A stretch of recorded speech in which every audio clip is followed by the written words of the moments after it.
তো আজকে দেখবো জিএসটি। জিএসটির পুরো কথা হচ্ছে গুডস অ্যান্ড সার্ভিস ট্যাক্স। এই জিএসটি কে আমরা সবার প্রথম দেখতে পাই স্পেনে, দেন 1954 স্পেন থেকে এটা আসে হচ্ছে ফ্রান্সে। ফ্রান্স থেকে 2000-এ আমাদের দেশের প্রধানমন্ত্রী অটল বিহারী বাজপেয়ী এটিকে কনসেপ্টটিকে আনেন, এবং সেই সময়কার যিনি পশ্চিমবঙ্গের অর্থনৈতিক মন্ত্রী ছিলেন অসীম দাশগুপ্তা, তো ওনার সঙ্গে এটিকে একটি কমিটি তৈরি করেন, এবং 2002 সালে কেলকার কমিটি এই যে কনসেপ্ট এটাকে সাপোর্ট করে। দেন 2004, 5, 6 আর 2014 পর্যন্ত এনডিএ অ্যান্ড ইউকে গভর্নমেন্ট এটিকে আনার চেষ্টা করে।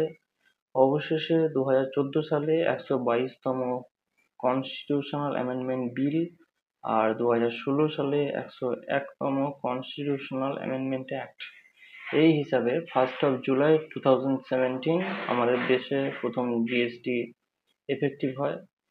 এই জিএসটি আসে হচ্ছে 17খানা যে ভ্যালু অ্যাডেড ট্যাক্স বা যেটাকে আমরা ভ্যাট বলি, সেই 17খানা ভ্যালু অ্যাডেড ট্যাক্সকে মার্জ করে এই জিএসটিকে আনা হয়। তো এই জন্য এই জিএসটিকে বলা হয় ওয়ান নেশন ওয়ান ট্যাক্স, বা এই জিএসটি লাগু হয় হচ্ছে প্রতিটা গুডসের ম্যানুফ্যাকচারিং স্টেজের উপর নির্ভর করে এটা লাগু হয়, সেই জন্য একে বলা হয় মাল্টি স্টেজেস ট্যাক্স।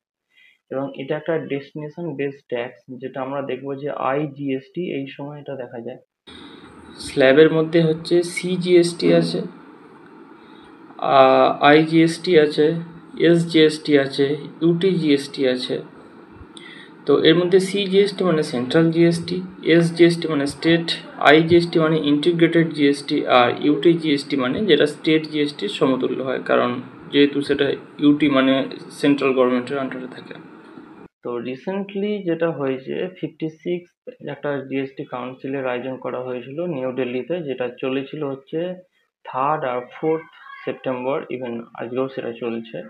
তো সেখানে এখনো পর্যন্ত যেটা প্রপোজ করা হয়েছে যে 5%, 12%, 18%, 28% যে ট্যাক্স স্ল্যাবগুলো আছে, তার মধ্যে 12% আর 28% ট্যাক্সকে মানে বাতিল করে দিতে, আর 18% গুডসের আন্ডারে যা পড়তো তার মধ্যে কিছু কিছু 5%-এর আন্ডারে যাবে, আর কিছু কিছু যাবে একটা নতুন স্ল্যাব যেটাকে ইন্ট্রোডিউস করা হয়েছে 40%-এর আন্ডারে যাবে। এবার এখানে 5%-এর আন্ডারে কোনগুলো যাবে? ডেলি ইউজেজ, মিল্ক, ব্রেড বা ইলেকট্রনিক যে অ্যাপ্লায়েন্সেসগুলো আছে, ক্রকারিজগুলো আছে, তো সেইগুলো যাবে। এডুকেশন, হেলথ, এইগুলো যেটা থাকবে। আর 40%-এর আন্ডারে যাবে যেমন হচ্ছে কিছু লাক্সারি আইটেমস, কার 12 সিসি, 100-এর, 350 সিসি, এদের ওপরে যেসব car, luxury item, drink, sin product, sin product বলতে টোবাকো বা অ্যালকোহল, এইগুলোকে বলা হয় থিন প্রোডাক্ট। তো এইগুলো হচ্ছে ওইখানে যেতে থাকবে।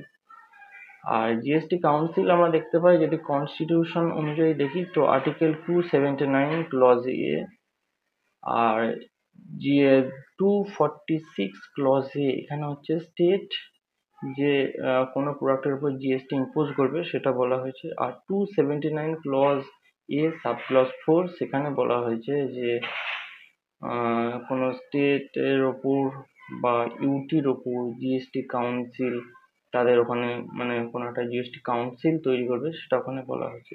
আর জিএসটি কাউন্সিল গঠন হয় হচ্ছে প্রেসিডেন্টের প্রায়ার রেকমেন্ডেশন অনুযায়ী হচ্ছে জিএসটি কাউন্সিল তৈরি হয়।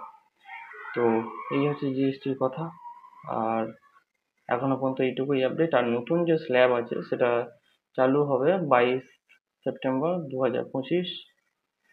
এইটুকুই এখনো পর্যন্ত আপডেট আছে। তো দেখা হচ্ছে পরের ভিডিও।